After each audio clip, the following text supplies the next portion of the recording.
Sa pool din sa CCTV ang mala ninja moves sa pag-atake ng isang kawatan sa residential area sa Pampanga. Tinangay na sospek ang isang motorsiklo. Nasa frontline ng balitang yan, si Ian Suyo. Aakalain mong ninja ang kawatan na ito na nag-akyat bahay sa isang residential area sa Barangay Calantas sa Florida Blanca, Pampanga kagabi. Sinubukan ng kawatan na pasukin ng bahay na yan, pero bigo itong makapasok. Sunod naman itong tinarget ang katabing bahay. Tila nag-window shopping pa ito at sinilip ang loob ng isang itim na sasakyan.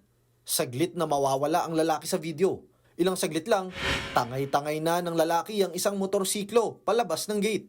Ang magnanakaw, binuksan pa ang gate saka tuluyang umeskapo.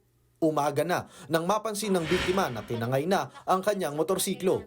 Ang motor na yan, nagkakahalaga umano ng 100,000 piso. Nung pagising namin ng umaga, sabi niya may nawawala daw po yung motor ng biyenan ko. Upon checking po sa CCTV, yung bahay po talaga namin yung puntian ng magnanakaw. Kasi una pong umakyat po siya sa bakod eh. Nag-try po siyang mag-open ng mga yung mga bintana, pero since nakalock po may mga grills po kasi, hindi siya nakapasok.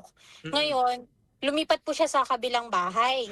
Tingin nila minanmanan ng suspect ang kanilang tirahan, lalo't kinaya nitong mag-isa lang na makapasok at gawin ng krimen.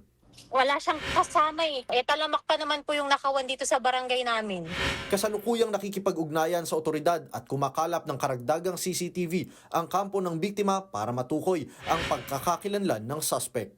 Nagbabalita mula sa frontline, Ian Suyo, News 5. Mga kapatid, Andre Felix po. Iba na ang may alam at may pakialam sa panahon ngayon. Para po sa tuloy-tuloy na balitaan sa Frontline kahit weekend, mag-follow at mag-subscribe na sa social media pages ng News 5.